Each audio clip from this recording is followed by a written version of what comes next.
할렐루야, 반갑습니다. 오늘도 역사의 마지막 비밀인 요한계시록을 여러분과 함께 나눌 수 있게 되어서 기쁘고 감사합니다. 먼저 하나님께 기도드립니다. 만복이 근원 되시고 역사의 주제가 되시는 알파 오메 되시는 하나님, 이제 바야흐로 역사의 끝자락에 저희들이 서 있습니다. 앞으로 되어질 비밀들을 사도 요한을 통하여 계시록을 통하여 가르쳐 주셨사오니 감사합니다. 이 시간도 성령님이 도우사 깨달음이 있게 하시고 이 말씀대로 우리가 생활 속의 삶으로 말미암아 하나님의 영육간의 축복간대로 나아갈 수 있도록 도와주시옵소서. 주의 종이 섰사오니 하나님의 도구로만 사용하여 주시고 성삼의 하나님 영광 받아 주옵소서. 예수님 이름으로 기도합니다. 아멘.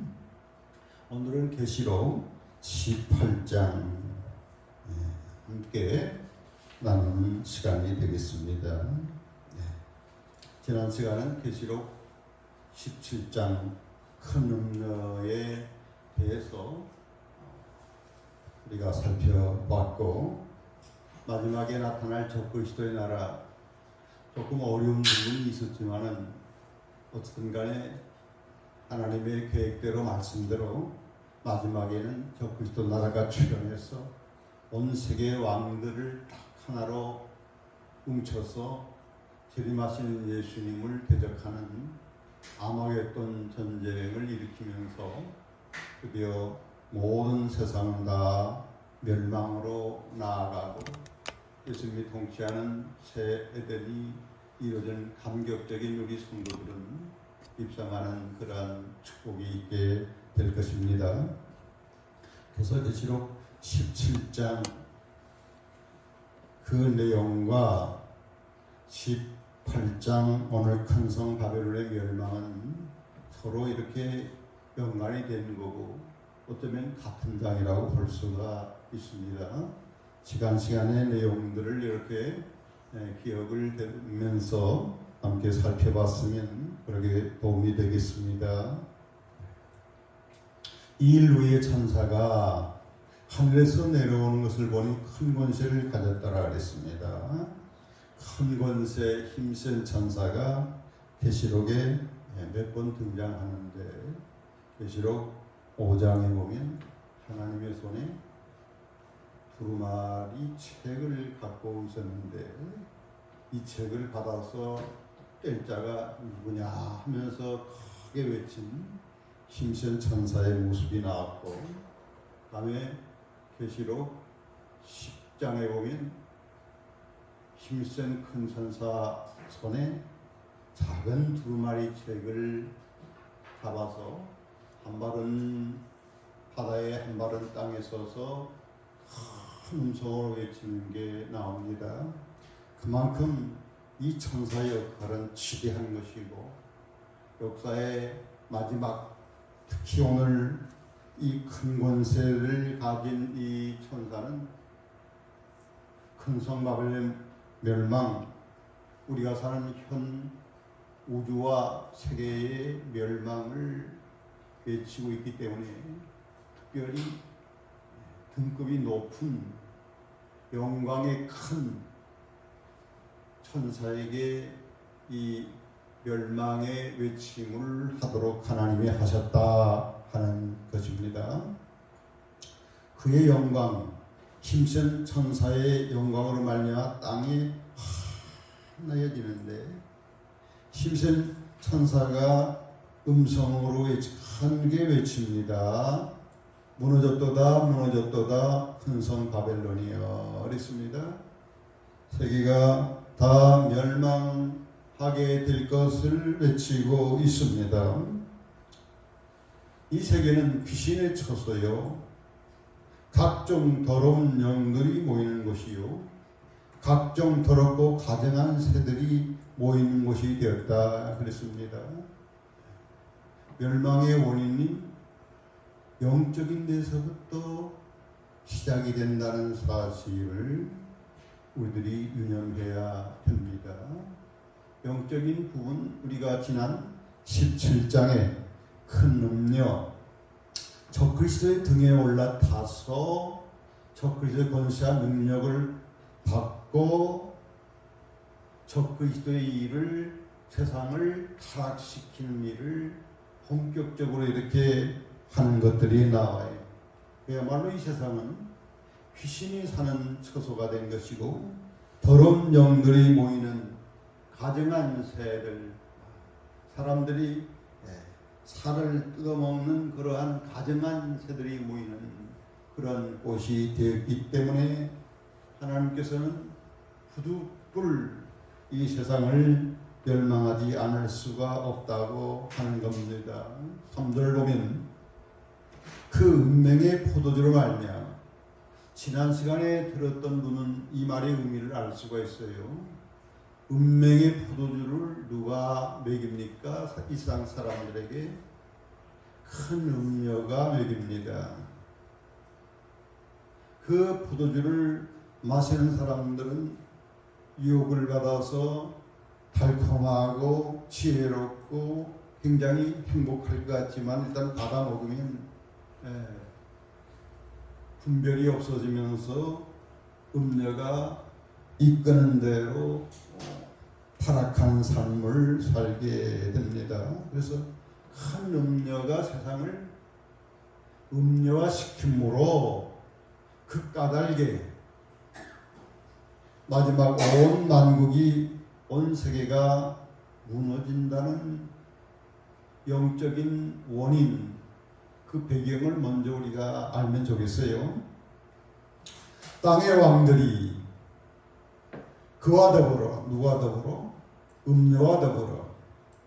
오늘 본문으로 보면 큰 성 바벨론과 더불어. 그러니까 음료, 사람으로 하여금 큰 음료요, 대도시로 이야기하면 오늘 본장 큰 성 바벨론 같은 거예요. 예. 왕들 지도자들을 먼저 타락을 시켜요. 교회 안에서도 교회 지도자들을 먼저 타락시켜요. 마귀가 얼마나 교만하고 영리한지 몰라요. 은명하게 해요. 다음에 땅의 상인들로 그 사치의 세력으로 치부하였다 그랬습니다. 그래서 큰 성 바벨론이 마지막, 우리가 사는 이 마지막 세대가 세상이 붕괴되고 멸망하는 이유는 그 영적 배경에는 뭐가 있다? 큰 음녀의 미혹에 걸려들어서 이 원인으로 멸망하게 된다. 1차적으로는 나라의 왕들, 지도자들을 현혹시켜서 운명하게 한다.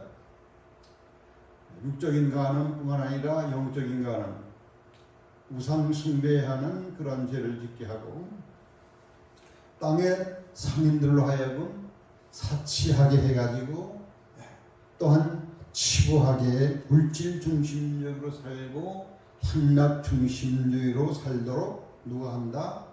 큰 성 바벨론이 말이죠. 17장 말로 빌리자면 큰 음녀가 이 일을 하게 된다고 하는 것입니다. 4절은 또 내가 들으니 하늘로부터 다른 음성이 나서 이르되 내 백성아, 하나님의 음성일 수도 있고 우리 예수님의 음성일 수도 있어요. 내 백성아, 거기서 나오라는 거예요. 거기서 나오라. 큰 성 바벨론에서 빠져나오라는 거예요. 그의 죄, 큰 성 바벨론의 죄에 참여하지 말라는 거예요. 그들이 죄를 짓지 말라는 거예요. 동참하지 말라는 거예요.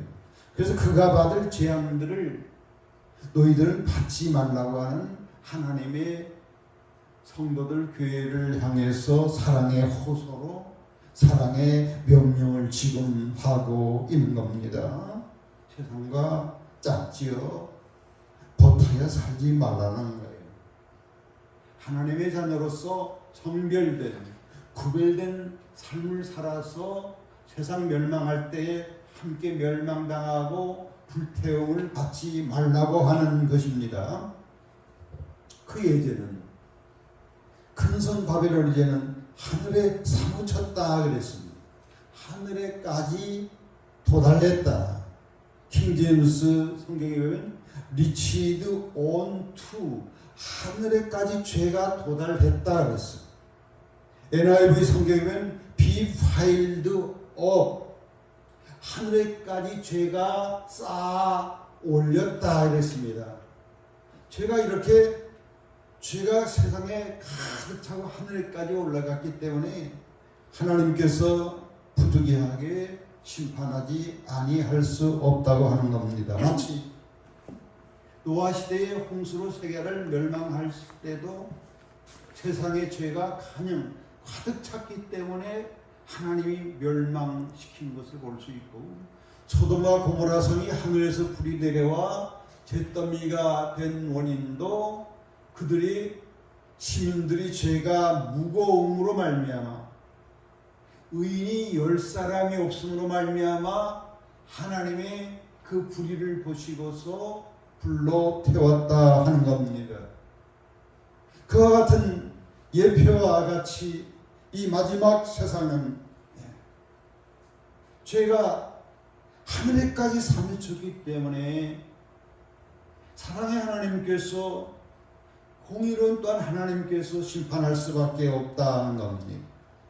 갑적이나 갚은다, 하나님의 보응법인데 엄격한 죄의 심판을 할 것을 말씀하고 있어요.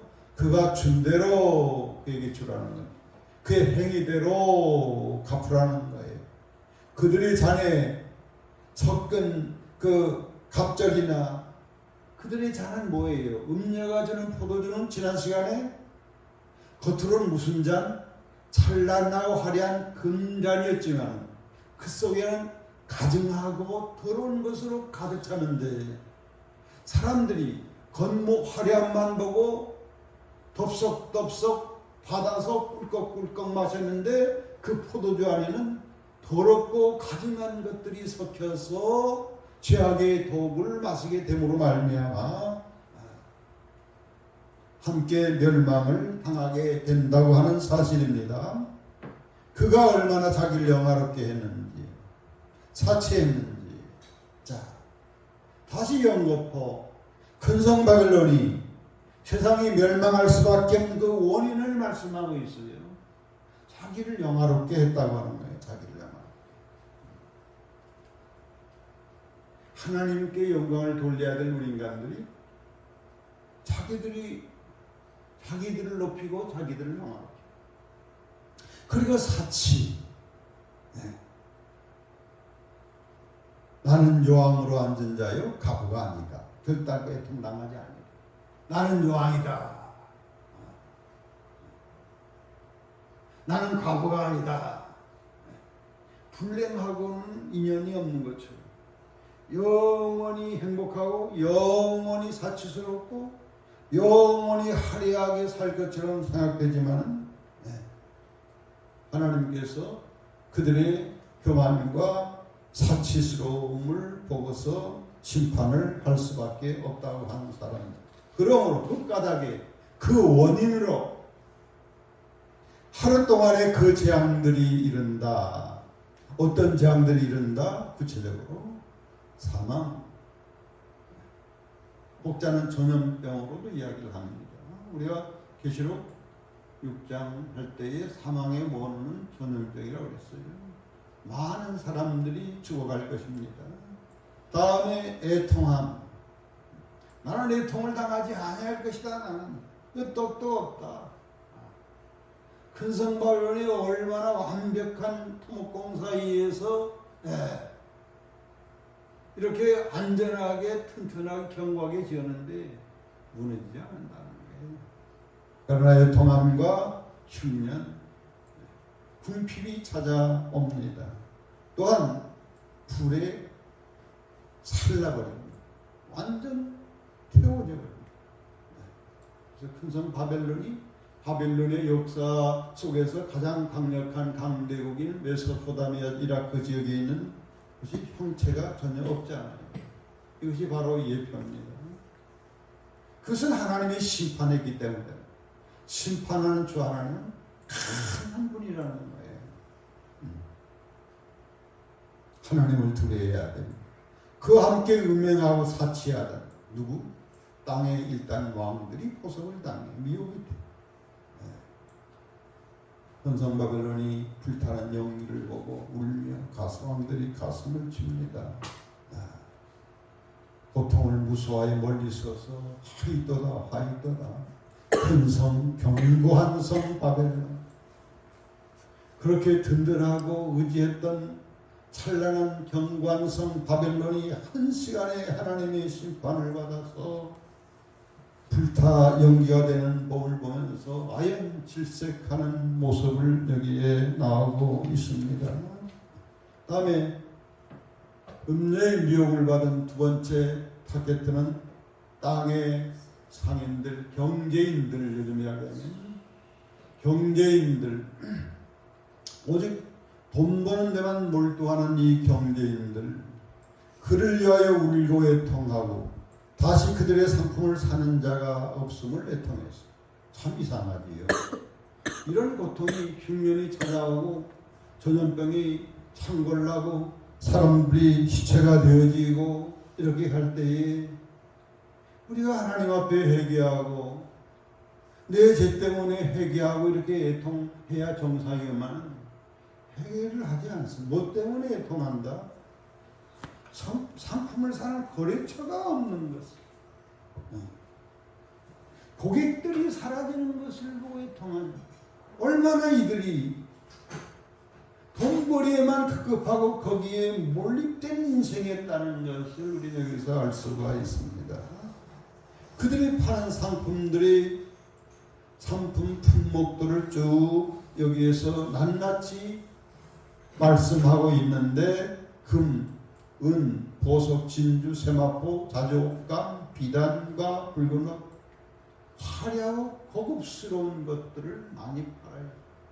고가품들, 각종 향목, 각종 상아그릇, 값진 나무, 구리, 철, 대리석으로 만든 각종 그릇들, 계피, 향료, 향, 향유, 유향, 포도주, 감람류, 고밀가루, 밀, 소와 양, 말, 수레와 종들과 사람들, 심지어 사람들까지 인신매매. 돈이 되는 것은 사람까지도, 사람의 영혼까지도, 인간의 존엄성은 전혀 없는 거예요. 짐승처럼 사고 파는 거예요.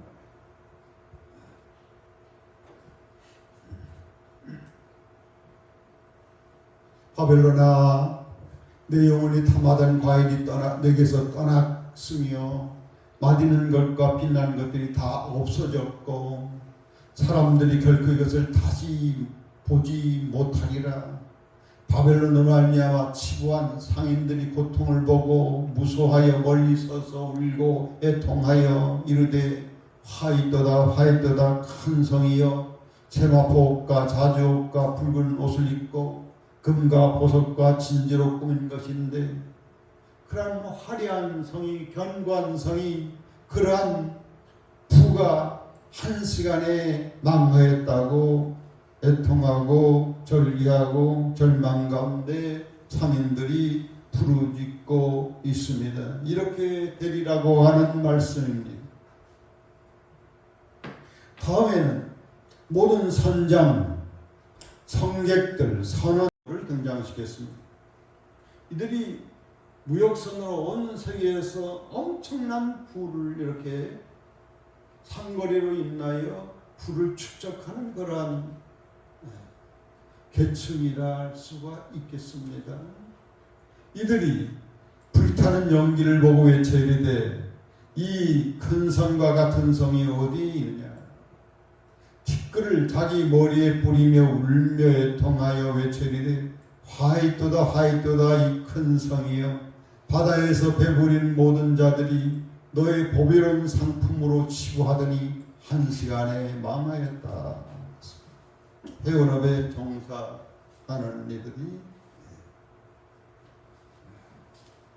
애통하는 그런 광경을 여기서 설명해 주고 있습니다.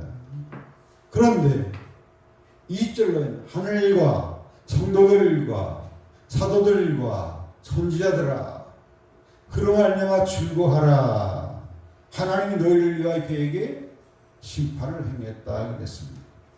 하늘에 있는 하나님의 종, 하나님의 심부름하는 천사들, 성도들과 복음 전하는 사도들, 선지자들은 즐거하라는 거예요.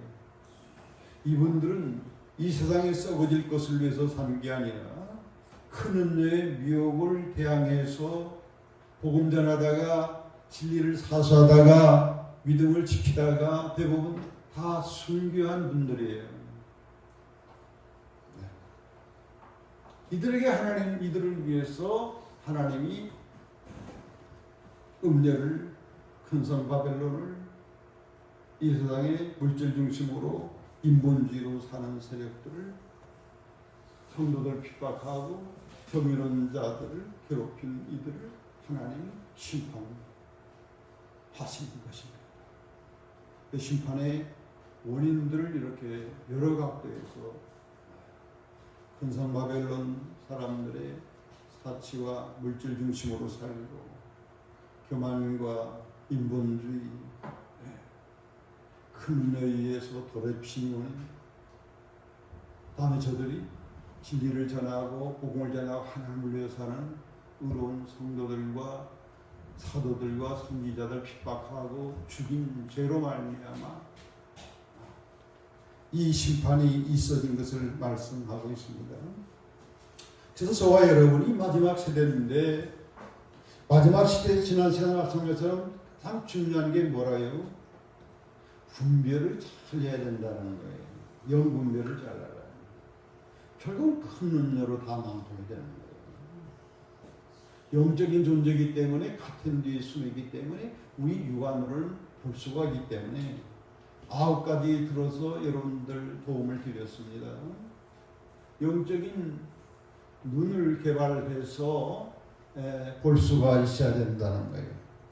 오늘도 우리가 마지막 세대, 우리가 사는 사람들의 의식구조와 가치관, 체계관, 삶의 방식들을 한번 면밀히 또한 내 자신을 살펴볼 필요성이 있습니다. 그래서 우리가 분별을 잘 하자는 뜻입니다. 크게 인본주의와 신본주의로 살아갑니다. 우리 사람들은 인본주의냐, 다른 말로 물질주의냐, 아니면 하나님 중심으로 신본주의로 사냐, 두 개추이에요. 인본주의와 물질주의는 오늘도 말씀드린 것처럼 누구의 영향에 지배를 받는다? 큰 음료, 귀신의 영에 의해서 더 나아가서 더 들어가면 사탄의 영에 지배당해서 인본주의와 물질주의로 살아간다는 거예요. 아멘. 신본주의로 사는 것은 하나님의 영향권 안에서 하나님 중심으로 살아가는 성도들의 삶입니다. 자, 줌을 이용해서 우리가 짧은 시간이죠. 여러분 조금만 집중을 하면 좋겠습니다. 자, 인본주의는 사람 중심이에요. 내가 주인이고 내가 목적이고 내가 인간이 기준이 되는 거예요. 참 얼토당토지 않은 거죠. 신본주의는 하나님이, 창조주 하나님이 세상을 창조한 인간을 하나님 형상으로 창조한 분이기 때문에 그분이 주인이고 그분이 목적하신 대로 우리가 살고 그분이 삶의 척도 기준이 된다고 하는 사실입니다. 우리 성도들은 이해가 되지만 세상은 전혀 이해가 되지 않고 주도가 인간의 자율성, 인간 스스로 독립한다는 거예요. 그리고 영광도 우리 인간이 영광을 받아야 되고 내가 영광스러워져야 된다는 거예요. 자, 이거 굉장히 교만한 거예요. 한 예를, 성경의 예를 들면 큰성 바벨론의 근거는 창세기로 쭉 들어가서 큰 성 바벨론은 에레미야 시대에 에레미야 선지자 시대의 세계를 지배하고 통치하던 큰 성 바벨로니아라는 대제국이 있었잖아요. 그 전에 메소포타미아 지역 큰 성 바벨론의 수도가 있는 그 지역에 내나 거기에 대홍수 노아의 대홍수 후에 사람들이 다 뭉쳐가지고 한 짓이 무슨 짓을 했습니까? 탑을 막 쌓아 올렸어요. 하늘까지 우리가 쌓아 올리세. 그래서 우리의 영광을 나타내세. 그래서 다시는 우리가 흩어지지 않도록 하나님이 물심판에도 끄떡이 없도록 견고하게 잘 지으세. 큰 성 바벨론의 영적인 그 하나님을 반역한 원리가 어디서 출발했다? 물론 뱀의 유혹을 받은 아담과 와서 출발했지만 어떤 사건적인 그러한 건설적인 측면에서는 바벨탑이에요. 하나님이 내리다 보니까 너무나 교만하고 하나님을 대적하고 그래서 더 이상 일하지 못하도록 사람들이 혀를 돌게 만들어버렸어. 그러니까 말들이 다 달라가지고 그냥 의사소통이 안 되면 더 이상 일을 진척하지 못하는 거예요. 그래서 말들이 언어가 같은 사람들끼리 다 흩어져서 살게 되는 거예요. 다음에 또 한 가지 사건은 진짜 바벨론 시대입니다. 바벨론 시대의 유명한 왕이 드부갓네살 왕인데 이 역사적인 인물이에요. 대제 바벨로니아 수도를 큰 강 유브라데스 강가에 얼마나 견고하게 구축을 했는지 적들이 전혀 들어오지 못하도록 강을 주위에 다 이렇게 흐지하게 하고 남북불랑의 요새를 딱 만들어냈어요. 세계를 영토를 날마다 지배해갈 때에 이 왕이 왕궁 옥상에 올라가가지고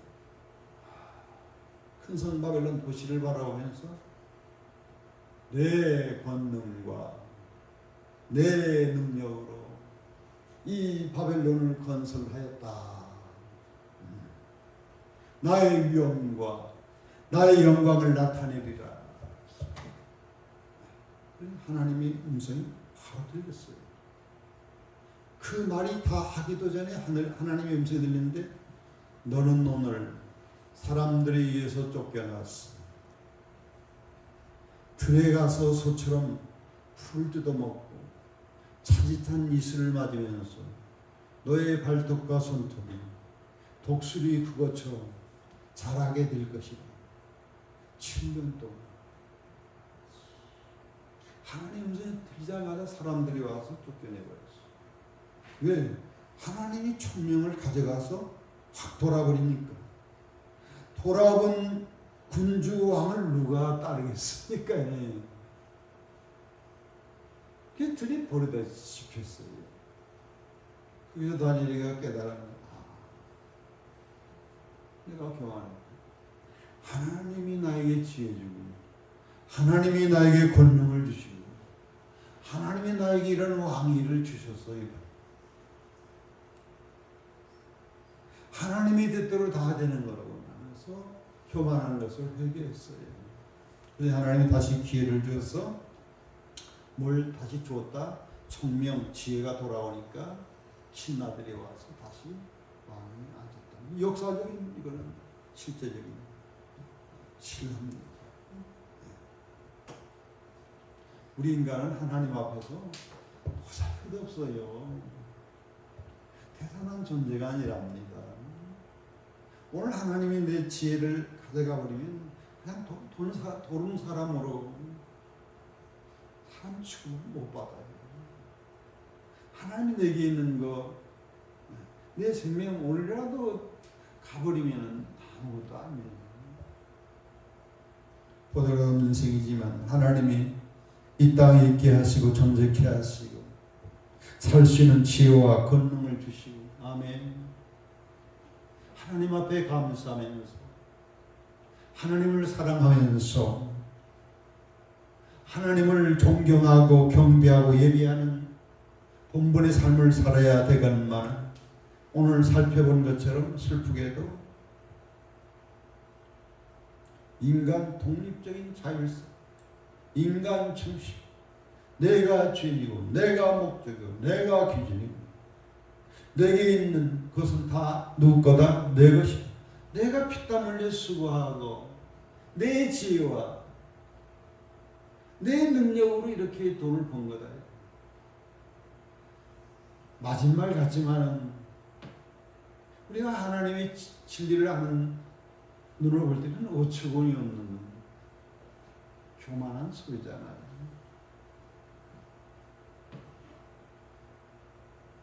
하나님이 우리를 다 주도하기를 원하십니다. 그래서 하나님과 함께 일하도록 그렇게 이 책에 행복한 거예요. 하나님의 영광을 위해서 우리 인간을 지었습니다. 하나님의 영광을 돌릴 때 또한 우리 인간도 존귀해지고 영광스러워지는데 이걸 모든 것은 하나님의 것이에요. 하나님이 다 만들고 하나님이 주인이에요. 하나님의 나의 지혜도 주고 능력도 줬어요. 달란트도 하나님이 준 거예요. 내 것이 아니에요. 우리 인간은 청지기예요. 하나님 것을 맡아서 이렇게 하나님이대로 잘 관리하는 이러한 청지기란 말입니다. 자, 진리. 우리 인본주의자들, 물질주의자들은 진리는 뭐라고 그랬습니까? 우리 인간의 지혜와 똑똑함, 지식이다. 이거 리얼한 것이다. 이게 과학이다. 과학적으로 증명되지 않은 것은 다 거부하는 거예요. 실상 과학은 과학자들이 사물과 인간들을 보면서 인문과학이나 자연과학이나 사람을 보면서 자연을 보면서 재발견하는 거지 없는데 창조한 건 아니야. 하나님이 창조한 것을 하나님의 지혜를 주시고 눈을 열어서 재발견하게 하는 것이에요. 진리는 뭐냐? 뭡니까? 우리 성도는 확실하게 말할 수 있습니다. 하나님 자신이 진리지. 하나님만이 완전한 진리지. 하나님의 지식, 하나님의 지혜, 하나님의 거룩함, 하나님의 능력, 하나님의 영원성, 그 속성만이 진리랍니다. 인간이 아무리 똑똑하고 잘난 차에도 고린도전서 1장 24절 25절 보면 하나님의 어리석은 것이 인간의 지혜로움보다 더 지혜롭고 하나님의 약한 것이 인간의 강함보다 더 강하다. 하나님 앞에서 우리 인간은 보잘것없습니다. 주여, 저는 보잘것없는 종입니다. 하나님 붙잡아 주셔야 되고 하나님이 알려주셔야 되고 하나님이 공급해 주셔야만 됩니다. 이런 고백이 우리들에게 있어지기를 축복합니다. 인본주의와 물질주의 바탕으로 사는 사람들은 목적이 물질의 풍요예요. 어떤지 불을 많이 모으는 거예요. 그래서 자기를 영광스럽게 하고 자기를 즐겁게 사는 거예요. 이게 목적이에요. 그러나 신본주의를 살아가는 우리 성도들은 우리가 하나님의 형상제어로 받은 우리들로서 하나님의 선하신 목적을 실현하는 하나님의 뜻을 실현하는 데 있습니다. 하나님 뜻이 뭐냐? 하나님과 우리 인간이 서로 사랑하고 사랑의 관계가 더욱더 발전하고 성숙하는 데 있는 거예요. 전혀 차원이 다른 겁니다. 당신이 왜 사느냐고 묻는다면 나를 이렇게 사랑하신 하나님을 사랑하기 위해서 살아가는 거예요. 성도들이여 뭐 때문에 샀냐고 묻는다면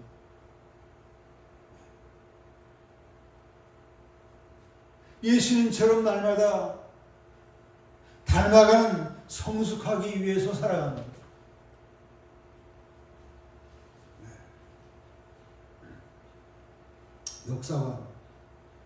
역사는 뭐냐? 히스토리. 인간들의 활동을 역사라고 봅니다.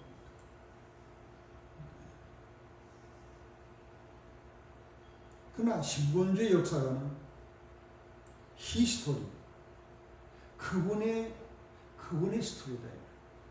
누구? 하나님의 스토리. 하나님의 엄청난 거대한 프로젝트를 가지고 그 은혜와 사랑의 목적을 실현하는 장이 이 세상이다. 하나님의 원대한 뜻과 프로젝트를 가지고 끊임없이 수고하면서 사람이 수고하면서 인간을 구원하고 변화시키면서 하나님과 같이 성숙하고 예수님처럼 완전한 단계로 나아갈 수 있는 일을 끊임없이 시도하는 게 히스토리, 하나님의 역사라고 하는 거예요. 미래, 인본주의 물질이 미래가 없어요. 내일이 없어요. 몰라요.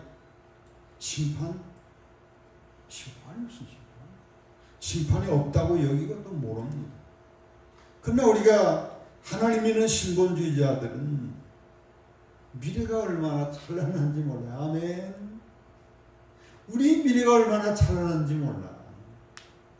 하나님과 영원히 함께 살아요. 그 나라는 살롱의 나라예요. 근심 걱정, 평화 전쟁 없는 최고의 나라, 베스트의 나라예요. 그것이 새로운 에덴을 다시 회복시켜서 우리 인간들과 함께 영원토록 살기를 우리 하나님이 원하셔서 끊임없이 그 목적을 향하여 우리 하나님께서 수고하시면서 애를 쓰고 일하고 계시다는 것입니다.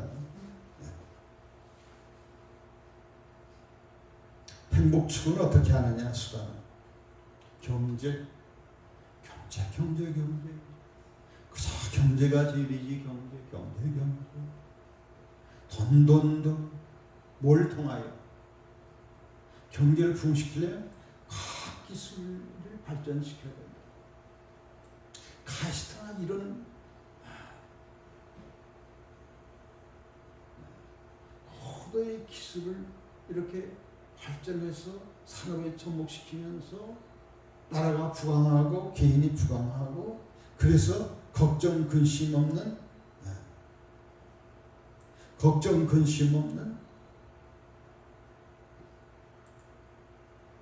세계를 추구하는 것이 인본주의와 물질주의예요. 그러나 신본주의는 행복은 하나님이 주시는 것이다. 하나님이 은총으로 주시는 것이다. 구체적으로 하면 예수님 안에서 예수님과 사랑하고 교제함으로 이상이 얻지 못하는 자유함과 안식과 편안함과 희락, 기쁨을 만끽하는 인간의 가장 최고로 행복스러운 것이 누구 안에 있다? 예수님 안에. 하나님의 은총으로 주셔야 됩니다. 근심, 걱정도 하나님께 다 아버지께 맡기면 그분이 도움이 그치지 않기 때문에 어린 자식이 먹고 사는 문제를 걱정하겠어요. 부모님이 다 알아서 해결해 주는 것처럼 우리 하나님이 때를 따라 축복해 주시고 지혜 주시고 능력 주시고 경제활동도 잘하게 하시고 유능하게 하고 그래서 하나님을 잘 믿는 나라가 가장 부강하지 않습니까? 물질로는 복을 주니까. 아멘. 우리는 이 신본주의로 살아야지 인본주의, 사람 중심, 물질, 돈 중심으로 살면 이것은 배후에서 누구가 미혹한 거야?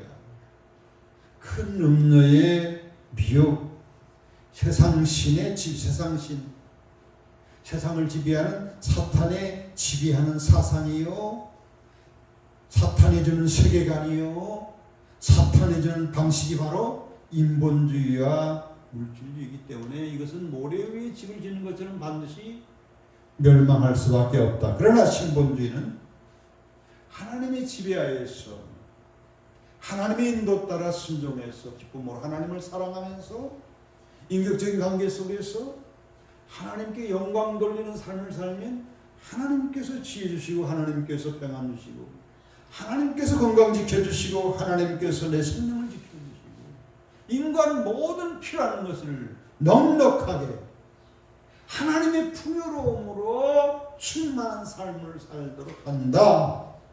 이것이 바로 신본주의의 사상이다 하는 겁니다. 그 결과 조금만 더 하겠습니다.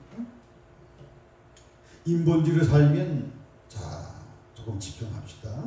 철학적인 용어이기 때문에 그러나 조금만 집중하면 여러분들은 충분히 유능하기 때문에 의미를 알 수 있습니다. 인간의 실존, 인간이 뭔가 의미, 목적을 설명해 주지 못해요. 인본주의와 물질주의는 설명하지 못해요. 그렇기 때문에 내가 누군지 정체성을 모르고 살기 때문에 인생은 출구 없이 목적지 없이 배가 항해하는 것처럼 표류하는 인생이 될 수밖에 없어요. 다음에 행복을 기준을 물질의 풍요에다가 두기 때문에 육은 편리하고 즐겁지 몰랐지만 가슴, 마음 더 들어가면 영혼이 비어있어. 영적인 존재로 창조했기 때문에 거기에는 하나님의 영, 하나님에 의해서 채워져야 되는 거예요. 근데 하나님에 의해서 채워지지 않은 가슴, 육적으로만 이렇게 살아가는 인생은 가슴 없는 인간으로 상실하는 시대입니다. 무의미, 무목적, 저도 예수님 모를 때 이런 삶 다 살았어요. 허전, 권태, 외로움, 상대는 열등감, 사치, 향락, 성도착, 술, 마약, 도박, 경쟁, 시기, 미움, 교만, 다툼, 사기, 만족하지 못함, 불평, 빈간남, 돈을 버는 경제, 동물, 에코노믹, 애니멀, 돈을 버는 도구, 돈에 결국 노예받게 되지 않은 불안함과 복수를 의지하고 세상의 신, 돈이 권세가, 돈이 세력이 얼마나 강력한지 몰라요. 이게 마귀를 이용해서 만몬 우상이 되는 거예요. 가슴 없는 인간은 탄식하고 절규하는 인간이 되었습니다. 근육적인 미래가 없어요. 부활도 모르고 천국도 몰라요. 두려움과 불안과 절망한 인생을 살아요. 단지 찰나적인 당장 쾌락에 탐닉하면서 불안하니까 미신과 복수를 의지하는 인생으로 전락한답니다. 다음에 단편적인 진리를 붙잡아. 진리가 아니라 아까 말했던 진리는 뭡니까? 하나님 자신이 진리입니다. 다른 사람을 우상화 신격하시고 재물을 만몬으로 만들고 이걸 붙잡아 살지만 이건 수고롭게 헛당치는 인생이다. 결국 하나님을 대적하는 관계 속에서 헛되게 사는 인생이고 결국은 하나님의 재앙으로 멸망. 오늘 본 말처럼 큰성 바벨론처럼 하루아침에 다 몰락하고 결국은 형체없이 흔적 없이 자취 없이 사라져버리게 된다 하는 겁니다. 모래 위에 성을 짓는 겁니다. 큰 성 바벨론은 그 기반이 인본주의요 물질주의이기 때문에 모래 위에 찬란한 문명이기 때문에 반드시 하나님의 환란을 가면 바로 완전히 쿵탕 하늘에 본 큰 신상 세계의 제국들이 하루아침에 부서져 버린 것처럼 하루아침에 부서지는 거다. 그러나 우리가 신본주의 하나님 중심으로 살면 하나님의 섭리대로 내가 정체성을 알아. 내가 누군지 무슨 의미로 살아야 되는지 정체를 분명하게 압니다. 제가 예수를 세상에서 방황하다가 인생 문제로 철학적인 문제로 방황하다가 예수님 만나 가니까 이 정체성이 바로 확립이 되는 거예요. 내가 누군지, 어디서 와서 어디로 가는지, 왜 죽는지, 죽음을 어떻게 해결해야 되는지, 얼마나 이 자체가 예수 믿는 자체가 얼마나 큰 복인지 모릅니다. 하나님 안에서, 항상 하나님 안에서 하나님을 사랑해서 하나님 말씀대로 순종하면 되는 거예요. 그러면 하나님에게 있는 그 충만, 어마어마한 충만이 내 생활 속에 고스란히 임해서 누리는 삶을 살 수가 있게 됩니다. 이러한 삶을 살 수 있기를 축복합니다. 하나님 중심으로 신본주의로 살면 이 물질은 하나님이 주신 선물이에요. 하나님이 주지 않으면 받을 수가 없어요. 하나님 빼앗아가려면 하루아침에 이렇게 빈털터리가 됩니다. 소유하지 말아야 돼요. 내 것이다 해서는 안 돼요. 하나님의 신부름 정직으로서 하나님의 사랑을 나타내기 위해서 잘 써야 돼. 그러기 위해서는 내가 쓰는 데는 전략하고 하나님을 위해서 이렇게 쓰는 데는 과감하게 써야 되는 거예요. 사랑을 나타내는 데는 과감하게 써야 되는 거예요. 아니 차원이 다르잖아요. 인본주의 삶과 신본주의 삶. 그래서 공동체에 기여하고 그럼 내가 존재의 의미와 행복감이 점점 커지고 하나님께부터 점점 천국의 그 상급까지 이어지는 놀라운 지혜로운 삶이 되는 겁니다. 우리 하나님 믿는 하나님 중심에 사는 사람은 미래에 대해서 확실한 소망이 있어요. 죽음의 끝이 아니라 부활이 있고 하늘과 더불어 영원히 사는 새 에덴, 큰 성 바벨론 도시처럼 무너지고 없어지는 게 아니라 새로운 도시, 새 하늘과 새 땅, 새 예루살렘이 변하지 않고 쇠하지 않고 무너지지 않고 불타지 않은 곳에서 우리가 살아가는 존재이기 때문에 이 땅에 사는 동안 우리는 하나님이 주신 사명, 책임적 존재로 최선을 다해야 된다. 당신의 사명이 뭐냐 이거예요. 단순히 돈 벌기 위해서 이 세상에 온 건 아니잖아. 잘 먹고 화롭게 하려고 이 세상에 온 건 아니잖아. 하나님 우리를 고귀하게 창조했어요. 하나님과 함께 동력, 함께 일하기 위한 사명적인 존재로 보내는 거예요. 우리는 하나님의 일을 해야 합니다. 종말에 대해서 알기 때문에 계시록을 통해 다 가르쳐주잖아요. 대비하라고. 대비합니다. 그래서 준비해온 새 에덴으로 들어가는 목적을 가지고 날마다 노력과 수고를 어디 경주해요? 예수님 닮는 데에, 성숙한 아담이 되는 데에 힘과 정열을 쏟아서 사는 거예요. 이렇게 할 때에 최후에 가서는 하나님의 재앙을 받는 게 아니라 하나님과 영원토록 함께 사는 베스트 세계, 최고의 세계 새 에덴의 삶을 살게 됩니다. 그래서 다시 본문으로 돌아가서 해서 마치도록 하겠습니다. 21절.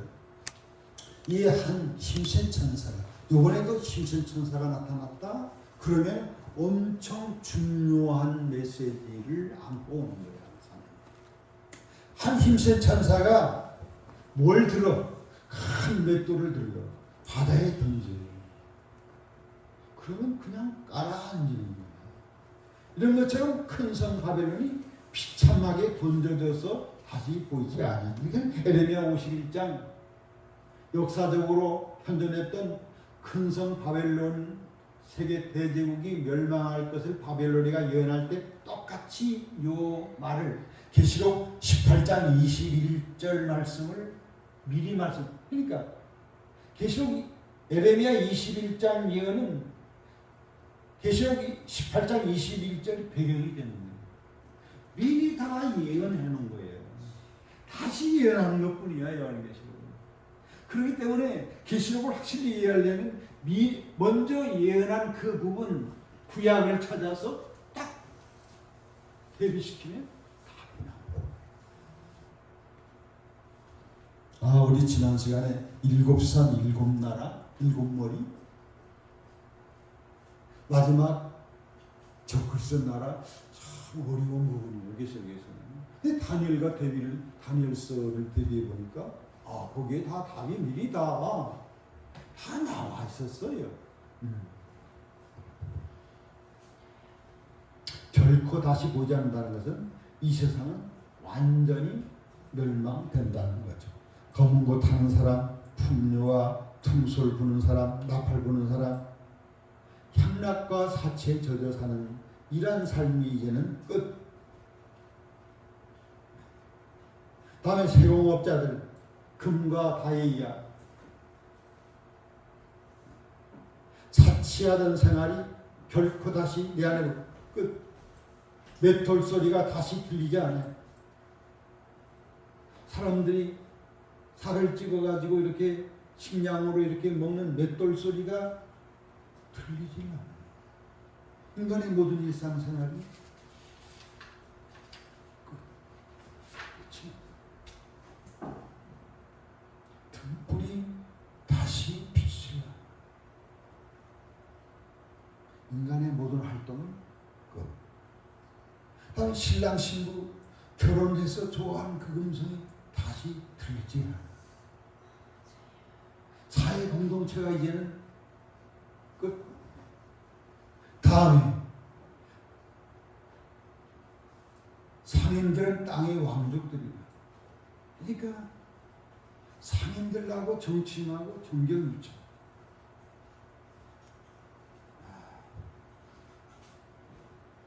빈부차가 어마어마하게 나서 마지막이 되었어요.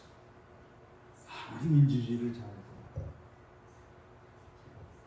인간의 정치하는 상인하고 왕하고 짝짝꿍 해가지고 이렇게 하는데 보통 사람들, 서민들 함축을 갖고 살아도 그들이 발가락 닦는 일밖에, 숟가락 치우는 일밖에 못하고.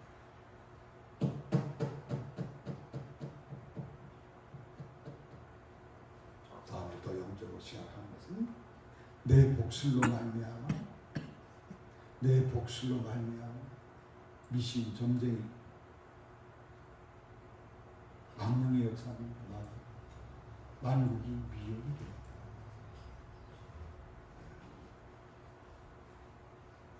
이 세상을 멸망시키려고 큰 놈이라고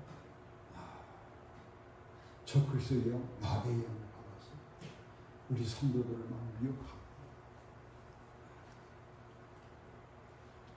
끝자리 왔습니다. 긴 장입니다. 24. 성도들과 선지자들, 성도들과 선지자들과 및 땅에 죽임당한 모든 자의 피, 순교한 그 피가 그 성전 어디 큰 성에 발견되었느니라. 하나님의 어울난 순교자의 피가 의인들의 그 어울난 피 흘린 대가로 철저하게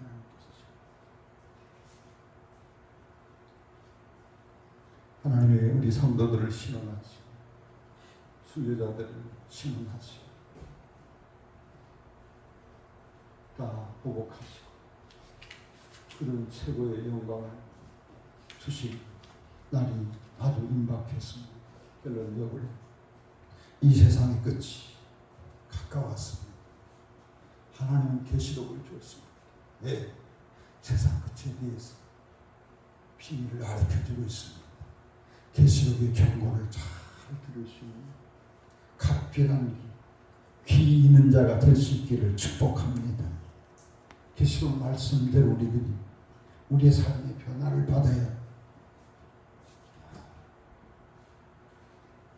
계시록 말씀대로 살지 못한 걸 회개해야 혹독한 심판을 받지를 않습니다. 교회는 점점 순결을 잃어가고 있습니다. 세속화가 되고 있습니다. 음녀의 영이 교회에 들어왔어. 물질과 명예와 세상 쾌락으로 마구잡이로 믿음을 무너뜨리고 있으니 교회 다닌다고 나는 보호받겠지, 안전하다고 착각해서는 안 됩니다. 죄를 버려야 합니다. 하나님과 올바른 관계를 맺어야 그것이 안전시되어 보호를 받을 수가 있습니다. 세상의 신은 우리의 마음을 지배할 쾌락과 사치와 물질로 우리 영혼이 점점 죽이고 있습니다. 내 영혼이 어떻습니까? 죽어 있습니까? 죽어가고 있습니까? 삼손은 이 여자 저 여자, 하나님의 거룩한 사사, 하나님의 종이 이 여자 저 여자 기상집에 들락들이면서 점점 세상의 맛에 그 취해가지고 하나 둘 죄를 용납하는데도 회개하지 않으면서 하나님이 나를 떠나버린지도 모르는 상태에 이렇게 놓여 있는 것은 아닌지, 갈라디아 교회처럼 우리가 영적으로 죽어가고 니는다는 흉내만 내고 있지는 않은지, 큰 성바벨론이 멸망한 것처럼 우리가 사는 현 세대 온 세상도 다 불타고 말 것입니다. 이때 가슴을 치며 애통해도 소용이 없습니다. 그런 거로 나의 사랑과 나의 관심을 세상의 많은 일들에게 점령당하지 말고 나의 사랑과 나의 관심을 누구께, 하나님께, 사랑의 하나님께 나의 사랑을 드리고 나의 관심을 쏟아 하나님께서 원하시는 예수님을 닮는 성숙한 아담이 되기 위해서, 알곡이 되기 위해서 우리가 노력과 수고를 아끼지 말아야 될 줄로 믿습니다. 그럴 때 세상 불태울 때 먼저 하늘 공중으로 희고해서 예수님을 만나 뵙고 다음에 준비한 새 에덴으로 들어가서 최고의 베스트 세상을 우리가 살 수 있게 될 것입니다. 이러한 삶을 살 수 있는 저와 여러분이 되시기를 축복합니다. 아멘. 기도하겠습니다. 우리를 사랑하시되 독생자까지 주시고 우리를 사랑하시되 만물 가운데 하나님의 형상으로 지으신 아버지 안에 거할 때, 말씀에 순종할 때 근심 걱정 없이 우리가 살 수 있겠나요? 평안하여 바벨탑을 쌓아올리고 아버지의 음녀의 영의 미혹을 받아 물질주의와 인본주의와 쾌락주의로 사치로 내 영혼이 죽어가고 있지는 않습니까? 계시록의 말씀 경고를 듣고 귀 있는 자가 되어서 깨닫고 죄를 회개하는 우리가 되게 하여 주시옵소서. 그래서 하나님과 바른 관계, 사랑하는 관계가 맺으면 하나님이 세상 불탈 때에 우리를 보호하시고 휴호해주시고 주님과 더불어 함께 새 나라 새 에덴에서 통치자의 영광을 주실 줄로 믿습니다. 이러한 축복을 받는 우리 모두가 되게 도와주옵소서. 예수님 이름으로 기도합니다. 아멘. 아멘.